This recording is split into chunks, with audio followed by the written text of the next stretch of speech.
Hi வணக்கம். நான் உங்கள் செல்வி வந்தாச்சு. இன்றைக்கி நம்ம எப்படி ஸ்பெஷல் என்னென்னு பார்த்துடலாமா? வாங்க பார்க்கலாம். பாருங்களேன், அந்த காலத்துலலாம் 5 மணிக்கெல்லாம் கோழி கூவும், அப்போ நம்ம விழிப்போம். ஆனால் இப்போல்லாம் எங்கே பார்த்தாலும் குக்கரோட விஷல் சத்தம் தான் கேட்கு. அதை காதில் கேட்டு தான் நம்ம முழிக்க வேண்டியிருக்கு. ஏன்னா சுற்றி சுற்றி குக்கர்லேயே தான் எல்லாருமே சமைக்கிறாங்க. ஏன் நம்ம கூட அப்படி தான் சமைக்கிறோம். எங்கே பார்த்தாலும் குக்கர் விசில் தான். நான் என் வீடு வந்து மாடியில் தான் இருக்குது. ஆனால் சுற்றி சுற்றி உசில் அடிச்சு அந்த உசில் சத்தத்தை கேட்டு தான் எந்திக்கவே வேண்டியிருக்கு.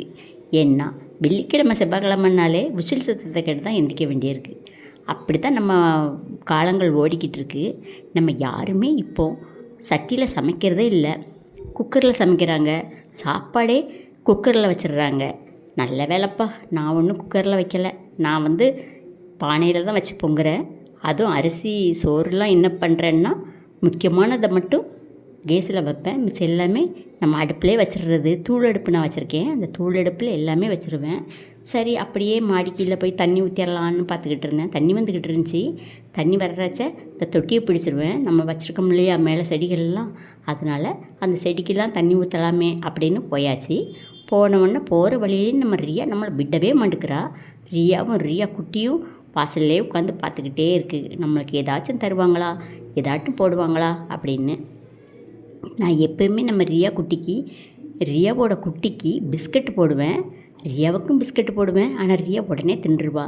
அதனால் இது வந்து கேட்டுக்கு மாடியில் போட்டு அடைச்சிருக்கேன் இல்லையா, அது கேட்டுக்கு வெளியே வந்து உட்காந்துருக்கும். அதுக்கு பிஸ்கட் போட்டு அது மட்டும் சாப்பிட்டுட்டு போகும்.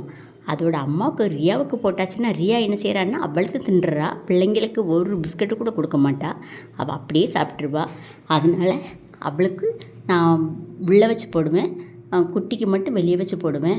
எங்கள் அத்தை சாப்பாடு காலையில் எங்கள் அத்தை சாப்பாடு வந்து இட்லி தான் சாப்பிடுவாங்க. அதனால் அவங்களையும் கவனிக்கணும். என் பொண்ணு என்ன செய்வான்னா, என் பொண்ணு வந்து ஸ்கூலுக்கு புறப்பட்டுக்கிட்டு இருப்பாள், அவளையும் கவனிக்கணும். இப்படி மாற்றி மாற்றி காலையிலே கவனிக்கிறதுல எனக்கு நேரம் போயிருங்க. ஏன்னா அவங்கள மட்டும் கவனிச்சா காணாது. ராணி இருப்பா, வேட்டையன் இருப்பான், அவங்களுக்கு சாப்பாடு வைக்கணும் இல்லையா. அவங்களும் ஓடி ஓடி வந்து அம்மா எனக்கு என்ன தரப்போகிற அப்படின்னு கேட்பாங்க. அதனால் அவங்களுக்கும் நான் சமையல் செஞ்சுக்கிட்டு தான் இருப்பேன். இந்த முட்டை வாங்கி போடுறதுக்குள்ள அது பிஞ்சு போச்சு பாருங்களேன். நம்ம பசறத்துக்கு அது கூட ஒத்துழைக்க மாட்டேக்கு. சரி இருந்தாலும் பரவாயில்ல அப்படின்னு பிஞ்சிருச்சு அப்படின்னு என் பொண்ணுக்கிட்ட சொன்னேன். அவள் சொன்னான், அம்மா பிஞ்சா பரவாயில்ல, நம்ம பிச்சு தானம்மா சாப்பிடுவோன்னு சொன்னான். கரெக்டான வார்த்தை இன்றைக்கி தான் சொல்லியிருக்கா. இல்லாட்டி எப்போயுமே இந்த வார்த்தை சொல்ல மாட்டா. ஏம்மா பிச்சை அப்படின்பா. என்ன அவளுக்கு டைம் ஆகிடுச்சி, அதெல்லாம் கேட்குறதுக்கு அவளுக்கு நேரம் இல்லை. அதனால் அவள் பெரட்டுக்கிட்டே இருந்தா. பாருங்கள், நம்ம ரியாவுக்கு தான் சாப்பாடு. இந்த சாப்பாடு வந்து ரொம்ப கட்டியாக இறுக்கி போச்சு, குழுன்னு ஆகிடுச்சி. அதனால் நம்ம ராணிக்கு வச்சு தண்ணியை ஊற்றி கையை வச்சு பிணைஞ்சி நம்ம ராணிக்கு இந்த ரியா குட்டி சாப்பிட்டுட்டு இருக்கு பாருங்களேன். அவங்களுக்கெல்லாம் தண்ணி ஊற்றி பிசைஞ்சு வச்சுட்டேன். ஏன்னா ரொம்ப குழஞ்சி போச்சு, கட்டியாக இருந்து அவங்க சாப்பிட மாட்டாங்க. கொஞ்சம் குழுன்னு வச்சா தான் அவங்க சாப்பிடுவாங்க.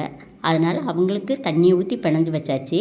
கட்டியாக இருந்தால் என்ன செய்வாங்கன்னா கொஞ்சம் மேட்டாப்பில் தின்னு போட்டுட்டு மிச்சத்தை பூரா கழிச்சு போட்டுருவாங்க. அதுக்குள்ளே நம்ம வேட்டையனும் நம்ம ராணியும் வந்துட்டாங்க பாருங்கள், எனக்கு சாப்பாடு இல்லையா அப்படின்னு. பாருங்கள், இவங்களை கவனிக்கிறதே எனக்கு ஒரு பெரிய வேலை. இவங்களை கவனிக்கிறதுக்கே எனக்கு கரெக்டாக 1 மணி நேரம் வேணும். ஏன்னா காலையிலேயும் அவங்களுக்காண்டி சாப்பாடு பொங்குவேன், சாயங்காலமும் அவங்களுக்காண்டி சாப்பாடு பொங்கிடுவேன். அவங்க சாப்பாடை ஒன்றும் குக்கரில் தான் கண்டிப்பாக வைப்பேன். ஏன்னாச்சுன்னா அதுனா ஒரு விசிலில் வெந்துடும். அதனால் குக்கர்லேயே வச்சுருவேன்.